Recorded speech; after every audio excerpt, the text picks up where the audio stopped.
Hey everyone, कैसे हो आप सभी। Welcome back to career in action. लगन आपकी एडवाइस हमारी। This is Shilpa Saroj and daily current affairs में आप सभी का फिर से बहुत बहुत स्वागत है।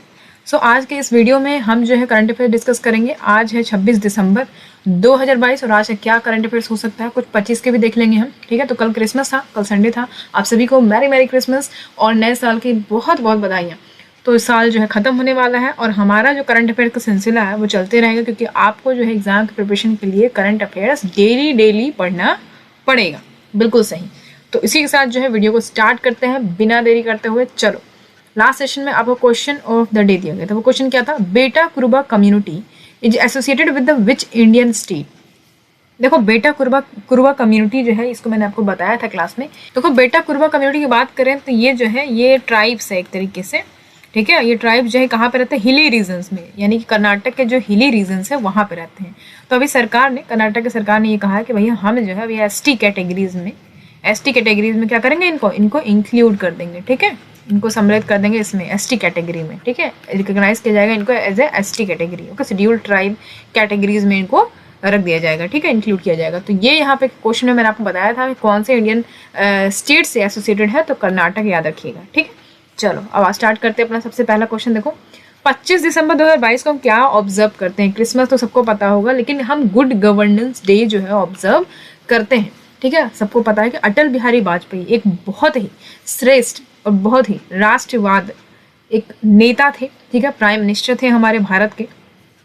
तो सबको पता है कि देखो, ये भारत में 25 दिसंबर को हम बर्थ एनिवर्सरी मनाते हैं former prime minister Atal Bihari Vajpayee ji की, ओके। इनका बर्थ एनिवर्सरी को ऑब्जर्व किया जाता है 25 दिसंबर को, ओके। गुड गवर्नेंस डे जो है इनको ये एस्टैब्लिश किया था 2014 में। गुड गवर्नेंस डे बोले तो ऐसा गवर्नेंस जिसके बारे में हर यूथ को, हर इंडियन को पता होना चाहिए, इनकी पारदर्शिता को देख पाए वो, है ना। सरकारें कैसे चल रही हैं, और इन्होंने कहा भी था कि सरकारें आएंगी, सरकारें बनेंगी, सरकारें बिगड़ेंगी, ये देश रहना चाहिए, ये देश का लोकतंत्र रहना चाहिए, है ना। तो बहुत ही अच्छी बात है। एक लेखक भी थे, बहुत ही गजब के इनकी कविताएं हैं, पढ़ना बहुत अच्छा लगेगा आपको। तो बहुत ही श्रेष्ठ नेता थे। मुझे तो ऐसा लगता है कि अगर इनकी सरकार होती, ये होती अगर अभी, तो कुछ और ही नज़ारा होता। मेरा तो ये मानना है। देखो, इसको हम सुशासन दिवस ही बोलते हैं। क्या बोलते हैं? सुशासन दिवस ही बोलते हैं। और भारत सरकार में जवाबदेही के भारतीय लोगों के बीच जागरूकता को बढ़ावा देकर प्रधानमंत्री वाजपेयी जी को सम्मानित करने के लिए 2014 में सुशासन दिवस की स्थापना की गई थी। अब आगे बढ़ जाता है। सबसे पहला क्वेश्चन देखो, which Indian has become 12th highest paid female athlete in the world. पूरे वर्ल्ड में 12th highest paid female athlete कौन बन गई है, कौन भारतीय हैं? तो पीवी सिंधु। कौन है? पीवी सिंधु। इमेज में देख पा रहे हो, गजब की ये बैडमिंटन स्टार है, इंडिया की बैडमिंटन स्टार है PV Sindhu. Is the only Indian player in the top 25 in the Forbes annual list of highest paid female athlete in the world, ठीक है। तो जो अभी जारी हुआ है एनुअल लिस्ट, मतलब फोर्ब्स का जो एनुअल लिस्ट जारी हुआ है, उसमें टॉप 25 में नाम दर्ज किया है इन्होंने। इंडियन बैडमिंटन स्टार है पीवी सिंधु। यही एक इंडियन प्लेयर है जिनका टॉप 25 लिस्ट में नाम आया है, जिनको हाईएस्ट पेड एथलीट माना गया है पूरे वर्ल्ड में, ठीक है। चलो, अब आगे बढ़ते क्वेश्चन नंबर 2 देखो, हु हैज बैग द साहित्य academy award 2022 for his novel ख्वाब सराब। अब यहाँ पे देख पा रहे हो किनको साहित्य अकेडमी अवार्ड 2022 से नवाजा गया है। उनके एक नॉवल है ख्वाब सराब, इसके लिए इमेज में देख पा रहे हो, उर्दू में आई थिंक। तो अनीश अशफाक, ठीक है, अनीश अशफाक को जो है साहित्य अकेडमी अवार्ड 2022 से नवाजा गया है, याद रखिएगा। अच्छा, इसके पहले मैंने आपको और भी बताया था कि देखो, इंग्लिश लैंग्वेज कैटेगरी में किनको मिला है? अनुराधा रॉय को मिला था।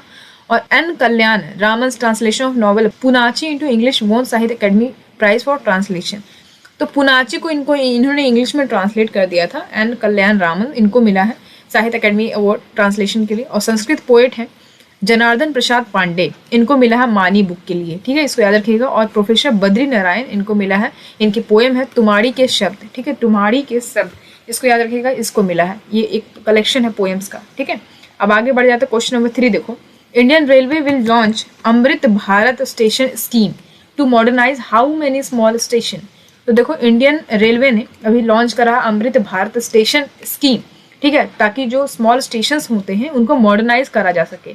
तो कितने मतलब स्मॉल स्टेशन को जो है ये मॉडर्नाइज करेंगे इस स्कीम के अंतर्गत? 1000 स्टेशन को जो है ये मॉडर्नाइज करेंगे अमृत भारत स्टेशन स्कीम के अंतर्गत, ओके, याद रखिएगा इसको। This scheme is different from the ambitious plan to revamp 200 big stations under separate redevelopment program. This station will be redeveloped under what is called the Khurda model of redevelopment. देखो ये जो scheme है ना, ये ambitious plan से different है basically, और इसमें 200 बिग स्टेशन जो होंगे उनको सेपरेट रीडेवलपमेंट प्रोग्राम के अंडर में जो है इसको क्या किया जाएगा, सही किया जाएगा। तो ये जो स्टेशन है इसको रीडेवलप करे जाएंगे, है ना, मतलब जिसको बोला जाएगा किस मॉडल पे डिपेंड करता है, खुर्दा मॉडल ऑफ रीडेवलपमेंट के ऊपर ये काम करेगा। ओके चलिए क्वेश्चन नंबर 4 देखते हैं। क्वेश्चन नंबर 4 कहता है which union minister has launch right to repair portal and NTH mobile app. तो अभी किस यूनियन मिनिस्टर ने अभी right to repair portal launch करा और एक NTH मोबाइल एप्लीकेशन लॉन्च किया है। तो ये कंज्यूमर अफेयर्स मिनिस्टर हैं पीयूष गोयल, इन्होंने जो है इसको लॉन्च करा है, याद रखिएगा पीयूष गोयल, ठीक है, यहाँ पे लिखा नहीं है, Piyush Goyal food and consumer affairs minister हैं पीयूष गोयल, ठीक है। इन्होंने इंट्रोड्यूस करा है एक न्यू इनिशिएटिव जिसमें क्या है, राइट टू रिपेयर पोर्टल और NTH मोबाइल ऐप, ठीक है, और एक न्यू प्रोमाइजेस खोल दिया है नेशनल कंज्यूमर हेल्पलाइन सेंटर में, जो कि दिल्ली में होगा, दिल्ली में खुला गया है, याद रखिएगा इसको। बेसिकली इस पोर्टल में होगा क्या, देखो ये आप देख पा रहे हो इमेज में, यहाँ पे बैठे हुए हैं सारे लोग, है ना, मीटिंग चला है इनका। तो इस राइट टू रिपेयर पोर्टल में जो मैन्युफैक्चरर होंगे ना, वो एक शेयर कर सकते, वो एक मैनुअल शेयर कर सकते हैं, जो भी प्रोडक्ट का डिटेल है वो कस्टमर के साथ जो है वो शेयर कर सकते हैं, ठीक है, ताकि क्या होगा कि वो जो है अगर मान लो उनको कुछ खुद से सेल्फ रिपेयर कराना है, जैसे मान लो उनको खुद से रिपेयर कराना है या फिर थर्ड पार्टी से रिपेयर करवाएंगे, है ना, ये नहीं कि उनको ओरिजिनल मैन्युफैक्चरर से रिपेयर कराना हो, तो इस पर डिपेंड नहीं होना होगा, ये अपने से और थर्ड पार्टीज के ऊपर डिपेंड हो सकते हैं। तो उनके पास एक मैनुअल होगा जिसमें पूरा डिटेल लिखा होगा प्रोडक्ट का, है ना, तो वहाँ ये काम इनके लिए आसान हो सकता है कि ओरिजिनल मैन्युफैक्चरर पर डिपेंड ना होके यहाँ पे खुद रिपेयर करवा सकते हैं और थर्ड पार्टी पे डिपेंड हो सकते हैं। Mobile apps, electronic, consumer durable, automobiles, farming equipments, ये सब इसमें कवर किए जाएंगे। ओके, इससे रिलेटेड कोई अगर है आपको दिक्कत तो जो है आप यहाँ पे इसको रिपेयर करवा सकते हैं। ओके, याद रखिएगा इसको। अब आगे बढ़ जाते हैं क्वेश्चन नंबर 5 देखो। क्वेश्चन नंबर 5 कहता है 10th edition of the north east festival has been organised at. अब नॉर्थ ईस्ट फेस्टिवल जो है उसका 10वां एडिशन कहाँ पे ऑर्गेनाइज होने वाला है, कहाँ पे हो रहा है, जवाहरलाल नेहरू स्टेडियम न्यू दिल्ली में है। 23 दिसंबर से स्टार्ट हुआ था, 26 दिसंबर यानी कि आज तक जो है ये चलेगा। ओके, इसका एम क्या है, इस फेस्टिवल का एम क्या है, to promote the diverse life, cultural tradition and tourism of the north east region. जो भी नॉर्थ ईस्ट रीजन है उसका एक अलग लाइफ, कल्चर है, ट्रेडिशन है ना, टूरिज्म है, तो उस सबको प्रमोट करने की यहाँ पे बात करता है। ओके, इसको याद रखिएगा। चलिए अब आगे बढ़ जाते हैं। क्वेश्चन नंबर 6 देखिए। Sania Mirza to become India's first Muslim female fighter pilot, she was from. अब देखो सानिया मिर्जा के नथुनिया जान मारेला वो वाला ये गाना यहाँ पे मत सोचिएगा, ये वो सानिया मिर्जा नहीं है, ठीक है, ठीक है। तो सानिया मिर्जा जो है वो टेनिस प्लेयर नहीं है, वो ये दूसरी है, ठीक है। तो ये इंडिया की पहली फीमेल मुस्लिम फीमेल फाइटर पायलट हो जाएंगी। इमेज में देख पा रहा हूँ ये यहाँ पे है, ये उत्तर प्रदेश से है। उत्तर प्रदेश में कहाँ, ये मिर्जापुर से है, ठीक है। मिर्जापुर तो भाई देखी होगी आप लोगों ने। तो Sania Mirza from Mirzapur UP has been selected as fighter pilot in the Indian air force. तो IAF में जो है इनको सेलेक्ट किया गया एज ए फाइटर पायलट, याद रखिएगा इसको, ये पूछ सकता है एग्जाम में, ठीक है। She will become the first Muslim girl fighter pilot in India and the first IF pilot from the Uttar Pradesh. Uttar Pradesh की भी ये पहली है और मुस्लिम गर्ल में भी ये पहली है। She clear the National Defence Academy, NDA का एग्जाम इन्होंने पास करा था और इन्होंने 149 रैंक ले आया इसमें। ओके, 2 ही सीट रिजर्व होती है वुमेन के लिए फाइटर पायलट, जिसमें से एक नाम इनका है, याद रखिएगा इसको, इंपॉर्टेंट है। ओके, चलो आगे बढ़ जाते हैं। क्वेश्चन नंबर 7 देखो। 7-year-old Geto Sora has won the top arena junior international badminton championship title. He was from. 7 साल का बच्चा ये है गेटो सोरा, देख पा रहे हो इमेज में। इन्होंने top arena junior international badminton championship का टाइटल जीता है और ये कहाँ से है, ये अरुणाचल प्रदेश से बिलोंग करते हैं, ठीक है, अरुणाचल प्रदेश के हैं ये, देख पा रहे हो। ओके, तो इन्होंने जो ये चैंपियनशिप टाइटल जीता है, किसको हराया है, मलेशियन के जैरिल तह को हराया है इन्होंने फाइनल में, जो कि कुआलालंपुर मलेशिया में हुआ था 23 दिसंबर 2022 को, याद रखिएगा इसको, इंपॉर्टेंट है। Question number 8, who has become the most expensive player of the IPL history. अब IPL हिस्ट्री में मोस्ट एक्सपेंसिव प्लेयर कौन बन गए हैं, सैम क्यूरेन, इमेज में देख पा रहे हो, सैम क्यूरेन जो है ये इंग्लैंड के हैं, याद रखिएगा ये बहुत ज़्यादा इंपॉर्टेंट है।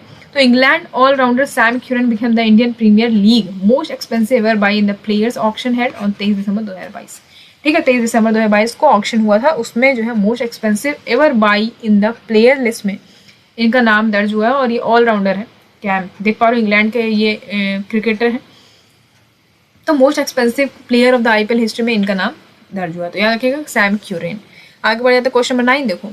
Who will lead the India at the FIH Orissa hockey mains world cup 2023। तो आप देख पा रहे हो यहाँ पे ये FIH Orissa hockey mains world cup 2023 जो है वो कहाँ पे होने वाला है, वो भुवनेश्वर रौरकेला उड़ीसा में ये होने वाला है। ठीक है, ये जो है आपका उड़ीसा में होने वाला है। कब से होगा ये?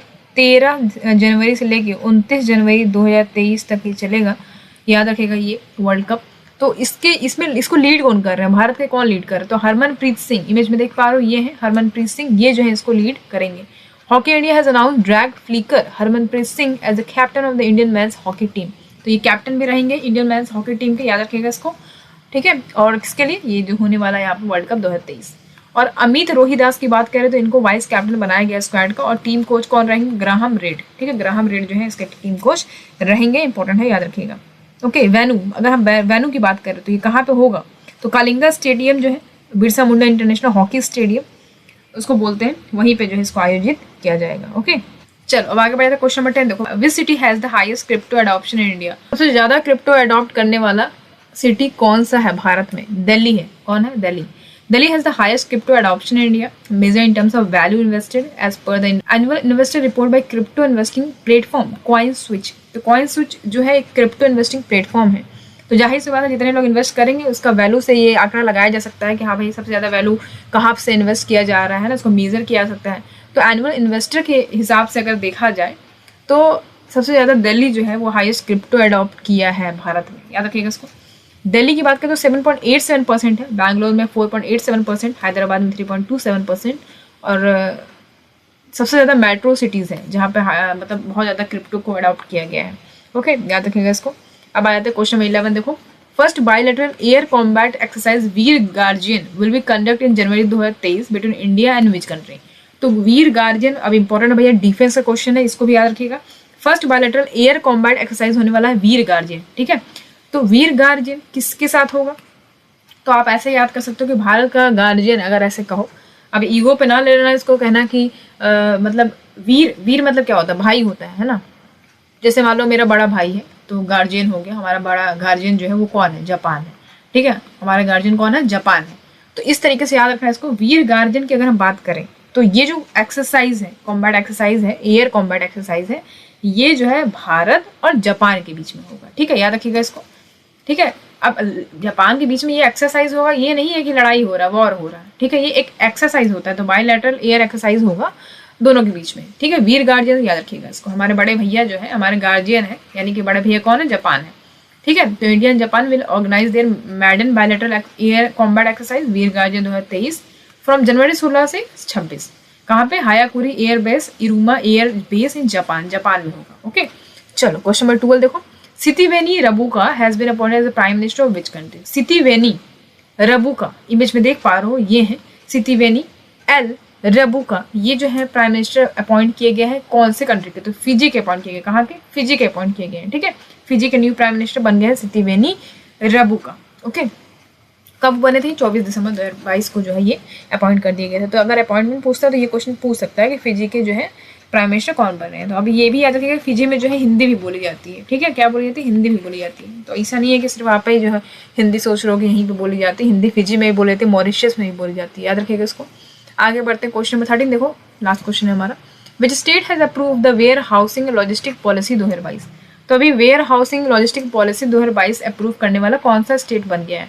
उत्तर प्रदेश ने ऐसा करा है। ठीक है, in light of the world's economic growth of new technology, Uttar Pradesh government has adopted the Uttar Pradesh warehousing logistic policy 2022 which will assist the state in reaching a $1 trillion economy.